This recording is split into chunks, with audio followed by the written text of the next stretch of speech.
Hello, it's Matt Ross. I'm also going to introduce myself again after this video, but I just want to have a quick disclaimer before we go into it. Me and Alex did record together, but the rest of our group is not recording together due to the coronavirus. So just wanted to put that out there before the different cuts go in and you get confused. So me and Alex are doing this together.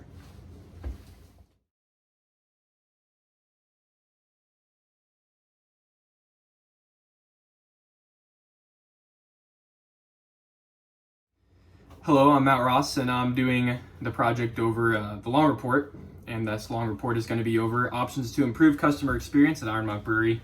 I also have a few other friends that I'm working with. I unfortunately, due to the coronavirus, we're all going to be recorded separately and in different places at different times. So I'm going to go ahead and go through the introduction. I don't know if anybody else has, but I'm just going to go ahead and do it as well.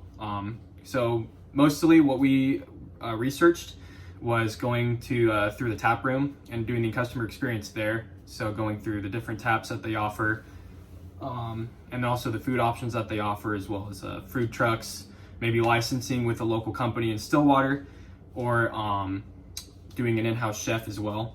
And all three options, we looked over that. And going into the taps, we looked over the possibilities of doing rotating taps with the seasonal brews that they make and only sell in cans, or going with exchange programs with different breweries in Oklahoma and also regular domestics and keeping those on tap as well. All of these were considered in our report, and we're going to go over it. Increasing the availability of in-house brews. Roughly 40% of the U.S. population drinks craft beer several times a year. Stillwater being a college town, they have a lot of that population here, and especially those that are just new, being 21 and being in the late 20s to low 30s. And that is the population that is craft beer is trying to target. Those who are willing to try new things and willing to go out of just the regular domestics that maybe the older population enjoys a little bit more. And I think Iron Monk has captured that very well. They're the only craft beer industry in Stillwater that's located here. And they do really well with the market already, but I think there's a little bit of things that they can do, like adding taps, and that'll appeal to the customers more because they are willing to try new things, because they are in that age range of 25 to 30. Why does beer taste better on tap? The biggest issue for beer is time and temperature. So that means if you're making a beer and you're putting it in cans and shipping it across the country, that's going to take time, and it's also going to change the temperature because you are changing it from the place that you're going to make it, and also through the truck and then into another storage facility. Those three changes in temperature can affect the taste greatly. Instead of just making it in-house, keeping it in the keg in-house, and then serving it in-house and keeping it at the same temperature the whole time. All of that can play into the whole effect of the taste of the beer and how it's going to be received by the customers. Going on to the next slide, including seasonal brews on tap. Small amount of seasonal brews equal easy to rotate taps. They only have about 4 to 5 that they make each season, usually going from like 2 in the early year to 2 in the middle of the year to 2 in the late. So all of that can be really easy to rotate because they only have to add a few more taps, and it can appeal to the customers that may be fans of some of those beers. The one that I included here was Road Tripper, which is what they did recently. I'm a big fan of that. I have tried that before, and I would really like to see it on tap, but I think a lot of people would as well, just pass to the regular ones that they have each year, which is Stilly Wheat and the Milk Stout that they have on as well. Those can get a little bit tiring, and I think that new change of flavor each time can add on to the effect. There's also higher profit margins, and as opposed to maybe just storing it just in cans, you're just going to keep it in the keg, and also the price for beer on tap is usually a little bit more than actually buying it in the cans, so the profit margin definitely would be there for each pint that you would sell. And being the only local brewery in Stillwater, they wouldn't have any competition as well. There's not going to be other local breweries that's going to be selling their stuff because there isn't any other local brewery. So having that seasonal tap that's completely local can really appeal to the customers. So overall, the cost of equipment to add these taps, there would only be 2 new taps that would be added, and the one that I looked up was Aventco UDD 3HC black kegerator. and those have 2 taps, and it's about $2,000 for the whole system.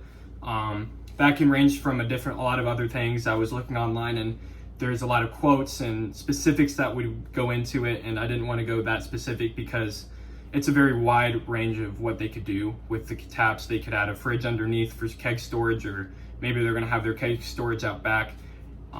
Just a lot of factors that play into that. And also, you need to buy new kegs to store more batches of beer. It's roughly about $110 for a half keg. That holds up, I think, about 114 pints.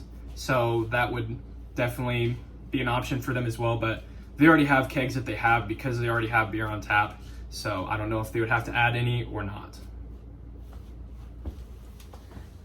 Hi, my name is Alex Coughlin, and for my part of the presentation, I'm going to be talking about the different food options that Iron Monk has to choose from for the tap room.